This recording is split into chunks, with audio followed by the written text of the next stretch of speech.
Welcome to On Our Watch, a podcast about coastal erosion and sustainability in Louisiana. My name is Marian Evans. I'm a filmmaker and a producer of the documentary On Our Watch, a feature-length film that examines Louisiana's coastal land loss crisis and the ways in which it affects our communities, industries, and culture.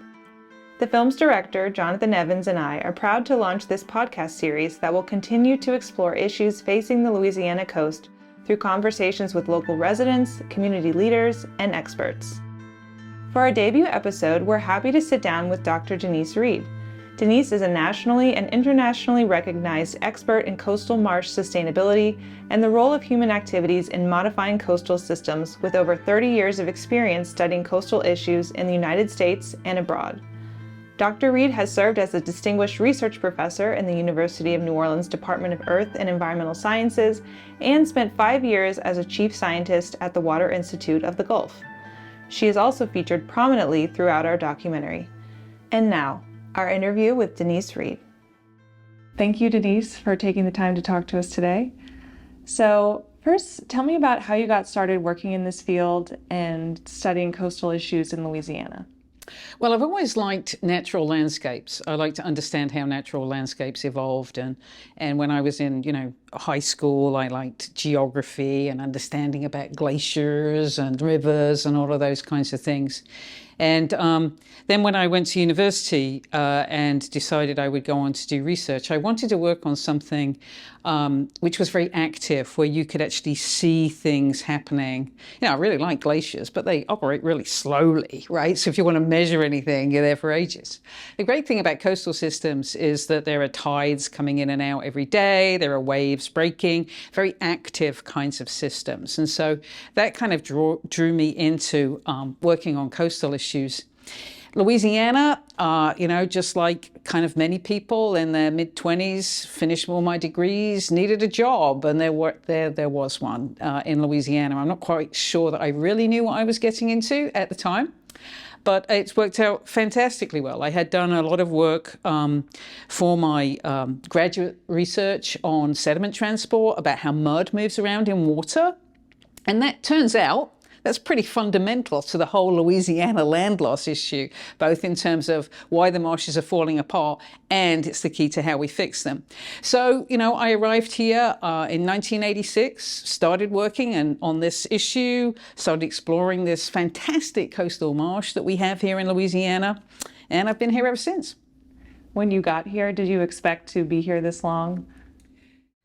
Probably not. I probably thought I was going to go back, but obviously I still go back to visit. I still have family and things like that. But no, this is the kind of think in coastal Louisiana where many, many people need to devote their careers to it to make a difference. And, I think we all say a number of times, we really do, from the science perspective here, stand on the shoulders of giants. There have been people working on this system for decades, since the early part of the 20th century. We still use some of those fundamental concepts that were developed back then about how the landscape developed, and we use those and apply those concepts in terms of how nature works to think about how we can fix it.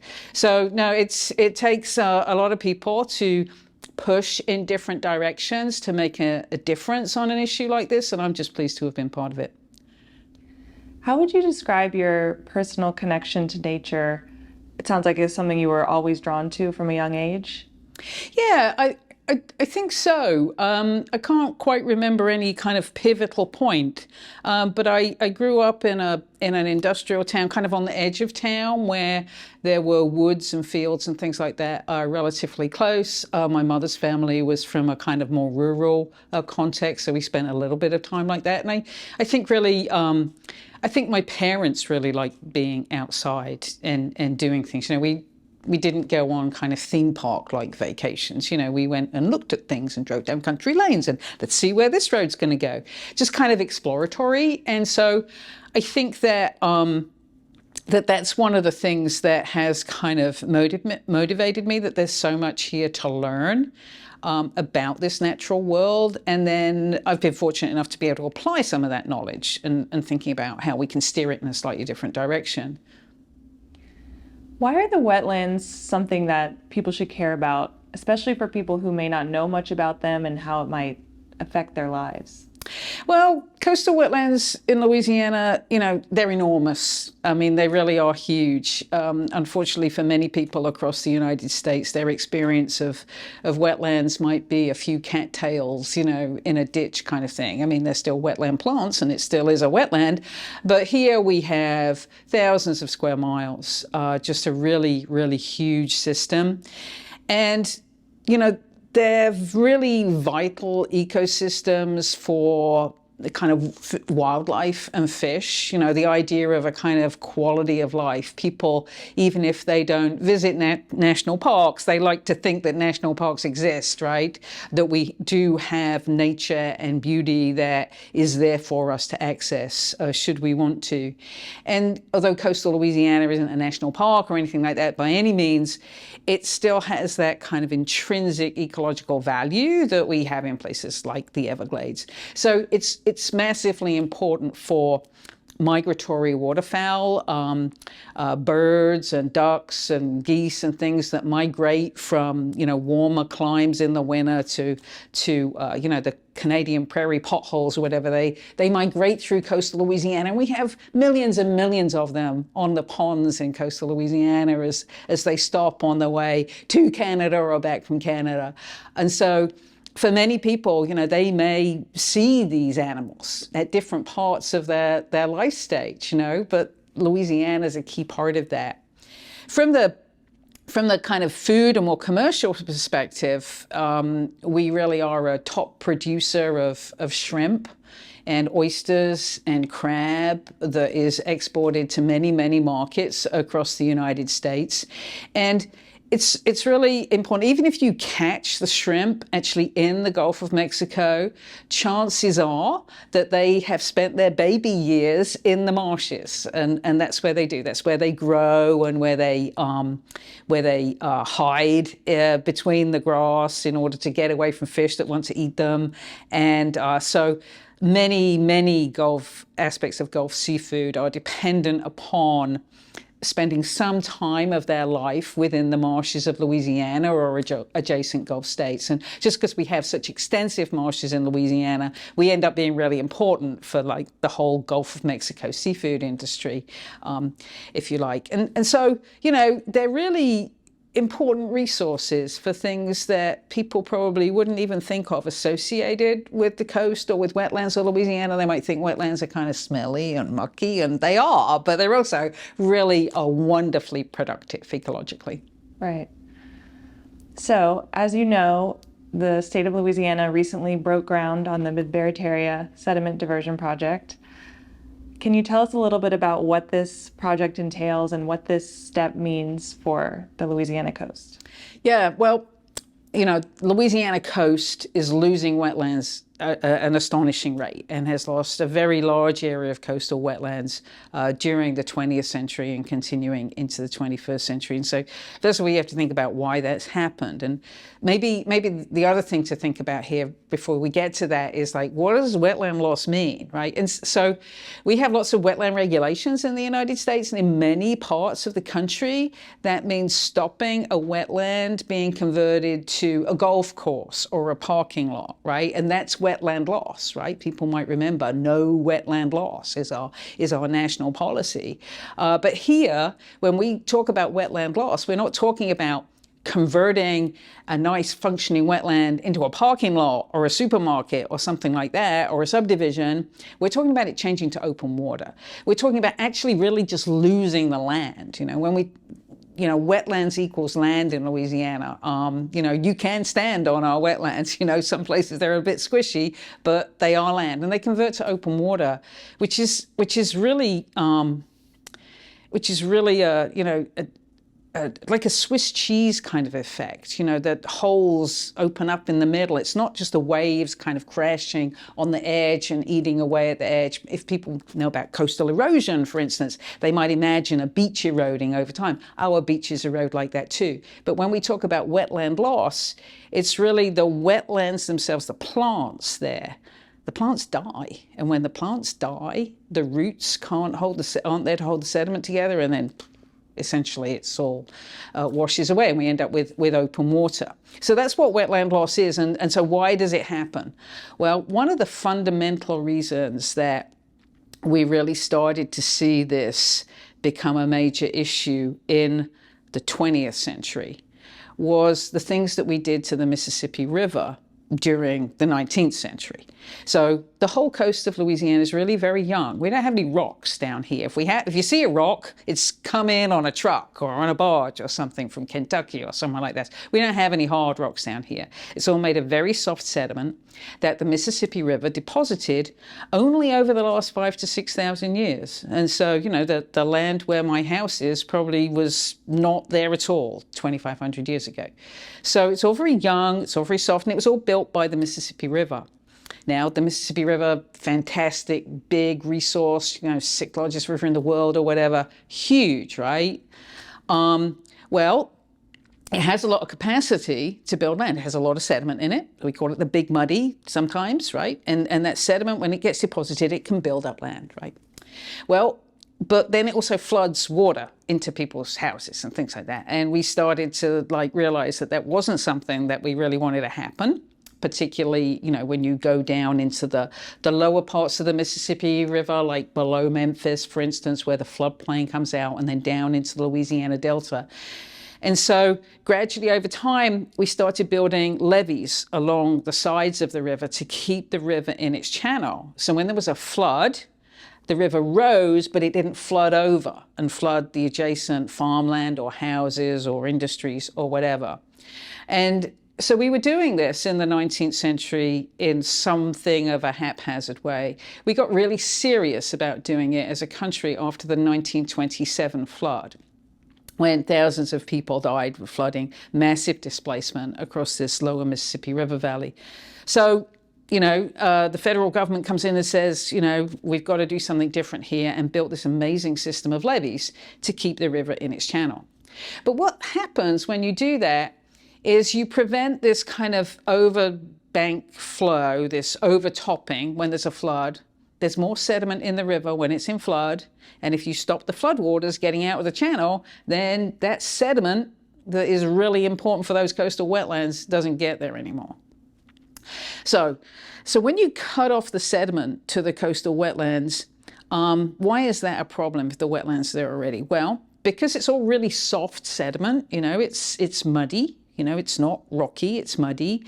And so gradually over time, the sediment that the Mississippi River laid down over 6,000 or 7,000 years, it's gradually compacting and getting lower. We call that subsidence, right? It's gradually lowering. And so the land can be lowering, but if you're putting sediment back on the top of it on a regular basis, and the plants are growing and they're putting organic matter into the soil, then that means that even though you've got subsidence, you can actually keep up, as it were. So cutting this process off was really serious. And so it didn't stop the subsidence. The subsidence kept going. We did a number of other things across the coast that caused other kind of hydrologic problems. And, eventually, we have this massive wetland loss problem. So the question is, how do you build it back? Well, we used to have a wetland here. It's open water now. What do? How do we get those wetlands back? Well, basically, we have two options available to us to build back land. We could get a dredge, like a hydraulic dredge, a big barge-like thing with like a cutter head on, and it cuts up the sediment from the bottom of the river channel and pumps it out as a slurry through a pipeline that snakes away, and then we can build some marsh with that, right? And we can do that, and we do that very, very effectively. It's very expensive on a kind of how much you have to spend per acre of land that you get. And once you've put that sediment there and you've taken the dredge and gone somewhere else, that land still continues to subside. You've given it a boost, but you haven't given it any food to keep it going. Do you see what I mean? It's had one meal, but it doesn't know where the next one's coming from. So the other approach that we can use, which we have just broken ground on this amazingly big project, the Mid-Barataria Sediment Diversion, aims to bring in a controlled manner the muddy water out of the Mississippi River and reconnect that to the degraded wetlands on the other side of the levee. It's not busting a hole in the levee and just letting the river do what it wants. It's not like letting nature do its thing. It's very controlled. And there are a number of reasons for that. As many people will know, the Mississippi River is, particularly in its lower reaches, a very industrialized river. We have lots of goods going backwards and forwards, lots of petrochemical products going backwards and forwards. Now and again, there are accidents, right? We don't want to have some kind of major spill in the river and for all of that spill to come downstream and go out into the wetlands, right? We want to be able to close it off if we need to close it off. The other thing is we want to be able to manage the water flow over time in the places where, and we've done this on a smaller scale, if you just break a hole in the river levee, then man, the river takes advantage of that and the hole gets bigger and bigger and bigger and bigger, right? And so importantly, in relation to the location where we're doing this diversion, people live upstream and people live downstream, and there's going to be a bridge, right? You've got to kind of hold the width, otherwise, it's not going to work in the long run. So you need to be able to manage how much water comes out of it. And the other thing about that is when the water comes out of the river, this is a lot of water, 75,000 cubic feet per second. I did a calculation recently. I want to say that is 300,000 basketballs of water. A basketball is like a quarter of a cubic foot or something. It's a lot of water. I should know what it is in Olympic swimming pools. I'm sorry, I don't. But it's a lot of water. This will be one of the largest rivers in the United States, And so when that water comes out and gets into the area where the marshes have all been degraded, it will raise the water level, right? And there are still some people living out there, and we don't want them to get, we don't want to cause another problem by solving one problem, right? So we want to be able to manage the amount of water that comes out of there actively. And so it has gates on it. And so basically what you will see when this is finished is if you drove south out of New Orleans along the river, you would have, you wouldn't be right next to the river because there's been a big levee next to the river. And then when you get to the diversion, there will be gates in that river levee, right? And those gates will open and there'll be a channel that those gates enter into and the water will flow out into the wetlands. And so the idea then is that we can get enough sediment out of the river with all of this water. It's got to flow pretty fast to keep it moving. And it's going to deposit in the open water bodies and it's going to build new land and it's going to nourish the marshes that are there at the moment and really kind of help them keep their heads above the water. So we just broke ground. We've got 5 years it's going to take to build it.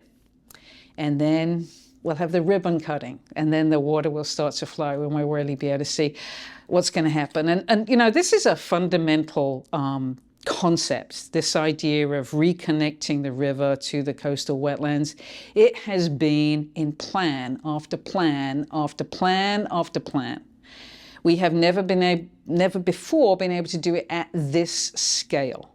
And so, as I said earlier, we've done small kind of experiments where we've made a little gap in a little channel down in the Birdsfoot Delta, or we've built a structure that just allows fresh water to come out and doesn't allow sediment to come out, and just a little bit of fresh water. So we have a lot of experience with the concept. And the concept has been studied for decades in a kind of scientific way. And it's been in all of our restoration plans for at least 30 years, if not longer. And now we finally get to start doing it. And, one of the kind of ironies of this is that one of the reasons that we can finally do this is not only because we finally have studied it as much as you could possibly study anything, but also because we have the money. And the reason that we have the money and the cost of this is, $2.5–3 billion. The reason we have the money is the Deepwater Horizon oil spill. So it's a kind of cruel irony, if you like, that you have to undergo such a disaster as we did back in 2010 in order to be able to get these funds. But the money, very large part of the money has been provided because the area of marsh that will benefit from this diversion is one of the areas that was most severely impacted by the oil from the oil spill. So, it's too bad that we had the oil spill, but I think that it has given us the opportunity to do things in Louisiana that we wouldn't have been able to do before. Yeah, thank you for that amazing explanation. On that note, why do you think it sometimes takes a disaster to make progress on coastal restoration efforts? Well, it draws it into the public eye, I guess. I mean, I do think that one of we've been working on, there have been plans about what to do for coastal Louisiana for a long time, but we got like the federal government plans and working with the state. Really, the first one of those, I would say, is 1993, the Quipper Restoration Plan, which does mention the need for sediment diversions, as we just discussed. And at that point, we had a pipeline of money from the federal government of the order of $50 to $80 million a year that we had to build on restoration projects. And unfortunately, it's really expensive. You can't do a lot with $20 million. I mean, you can do something, right? You don't just do a study, you do a project.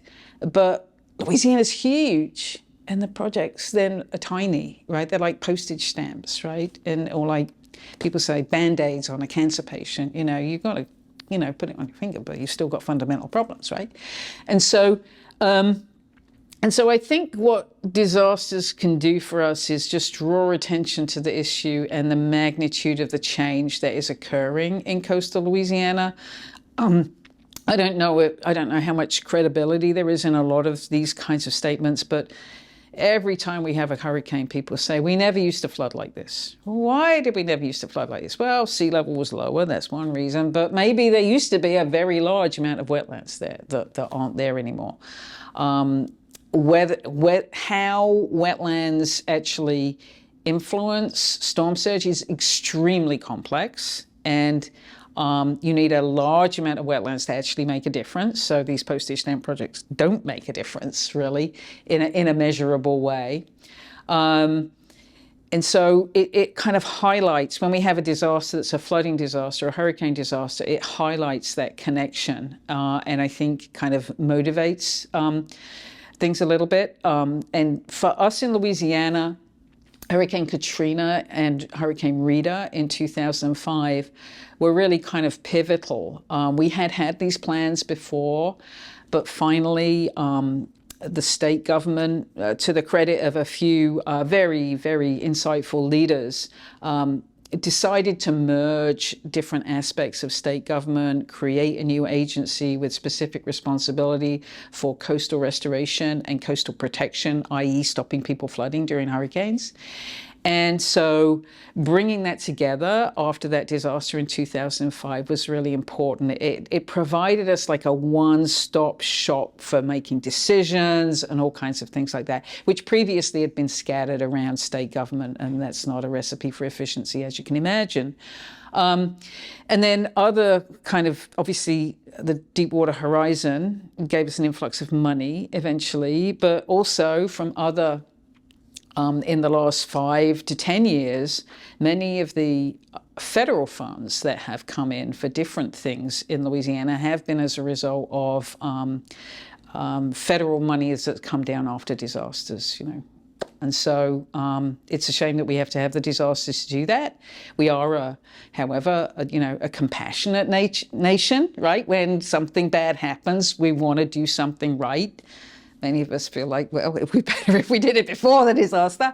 But, I think the more that we can do on coastal, the more that we can start to get ahead of some of this that is coming. And obviously with sea level rise and climate change and changes in storm intensity, then the future is not necessarily any better in terms of the hazards that we're going to be able to face.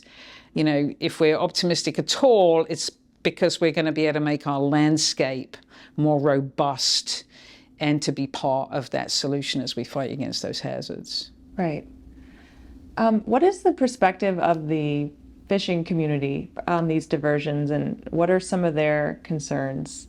Yeah, well, I have said it's a very large amount of water. It's a very large amount of fresh water, and it will undoubtedly change the salinity regime in the receiving basin. And so a lot of the I was saying earlier about how many of the shrimp that we eat that come from the Gulf of Mexico spend their early life stages in the marshes.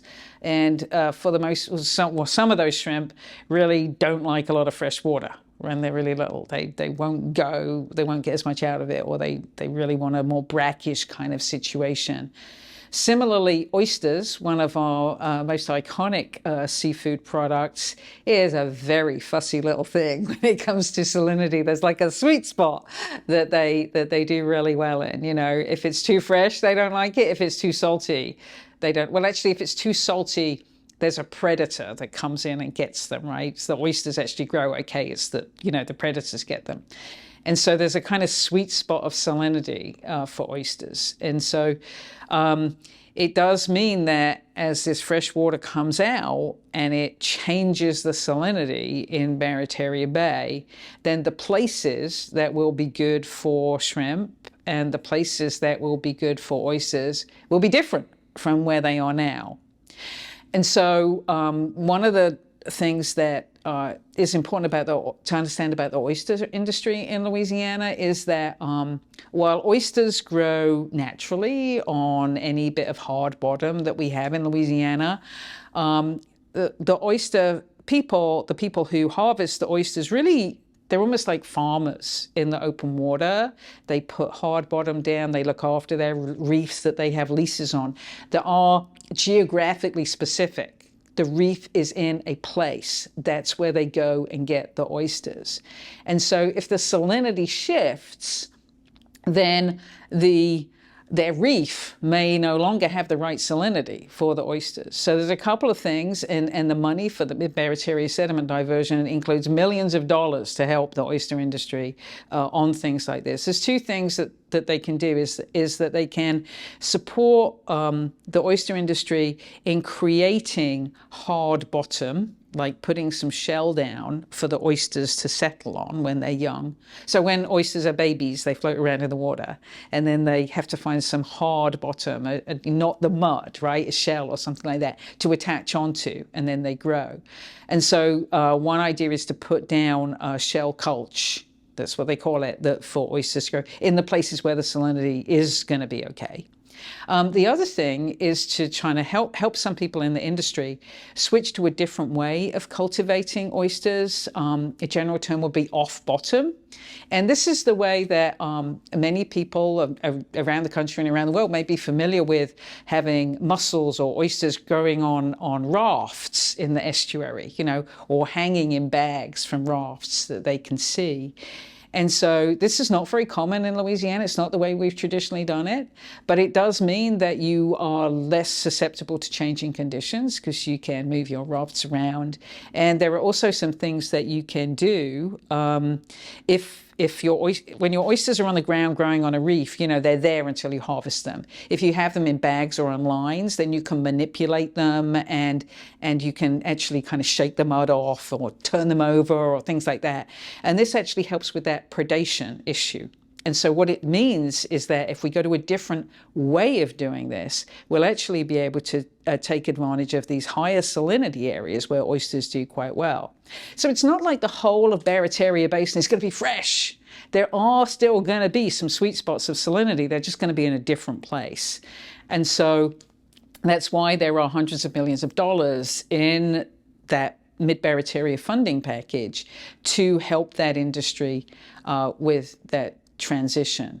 And so, you know, Louisiana, though, living in coastal Louisiana, nothing's ever the same, man, right? The wetlands have been lost, right? Storms come in, you have dry years, wet years, all this kind of thing, right? And so the idea that you can be adaptable is something that I think that we have a history of being adaptable in Louisiana. I think the challenge here is that this seems like something that we shouldn't have to adapt in this way, right? It's like, yeah, we don't do it the way you used to because gradually things have changed. And now there's a feeling that they're going to change suddenly, right? And it's less easy to adjust, right, when things change suddenly. So hopefully these funds will really help people, make those adjustments and still be able to make a living, and that we'll still be able to produce as a state these kind of, the iconic seafood that we're well renowned for. Right. Everything's a compromise. Yeah. So lastly, I wanted to ask you, what are some of the most important lessons you've learned during your career studying the coast, and has your perspective changed at all from when you started on any issue? Well, I think that during my career, I've been at this for decades now. We can now do things that we couldn't do, when I first started, right? Particularly in terms of numerical modeling, right? We understand physics, right? And we can translate that understanding of physics into computer code. And it allows us to play things out in a way that we couldn't do on a piece of paper with a calculator, right? And so I think that probably a few decades ago, I would have said, the more water we can get out there, the better, right? Let's just put as much out as we possibly can. And I think that what I've come to realize in the last few years through some analysis that we've done trying to see what would happen if we do that, is that there is such a thing as too much water, right? If you want to hang on to the wetlands you have and nourish them, as well as building some new ones, too much water, you're going to, too much is not a good thing, right? There's a sweet spot in what the right amount of water is. The plants just cannot survive if they're covered in water totally for 6 months of the year, right? They're just not going to be able to photosynthesize and grow and all that kind of thing. So I think our ability, we don't fully understand those relationships yet or where that sweet spot is, but I think the idea that we have to do this release of river water and sediment into the system in a careful way. I mean, not that we would do it in a reckless way anyway, but really thinking about how much we need and how to get it there when.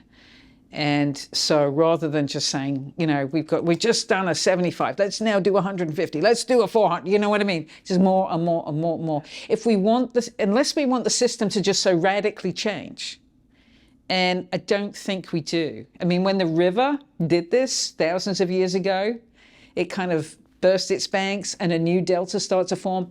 Something probably very radically changed.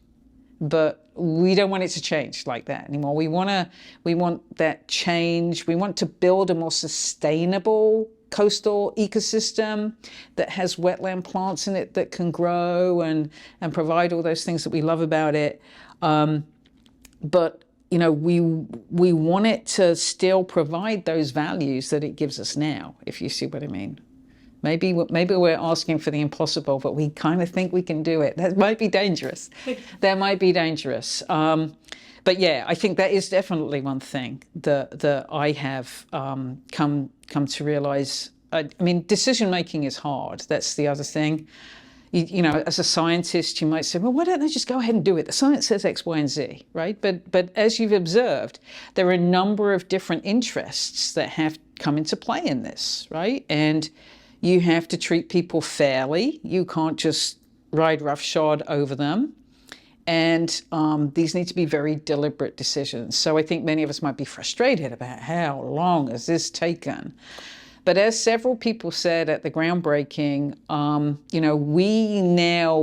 we dotted all the I's and crossed all the T's, right? We've answered all the questions. And so there's not, while there may be no guarantees about what will happen, because obviously we're dependent on the whims of nature in the estuary and the whims of nature in the river. There are no guarantees about exactly what will happen. We've thought about the bad things that can happen, have done what we can to kind of minimize the risk. And so these decisions are not right or wrong. They are decisions that are seen to be in the best interests of, the overall system. Right. Well, Denise, thank you for talking to me today. It was a pleasure. You're welcome. Thank you for listening to On Our Watch. We hope you enjoyed our discussion with Denise Reed.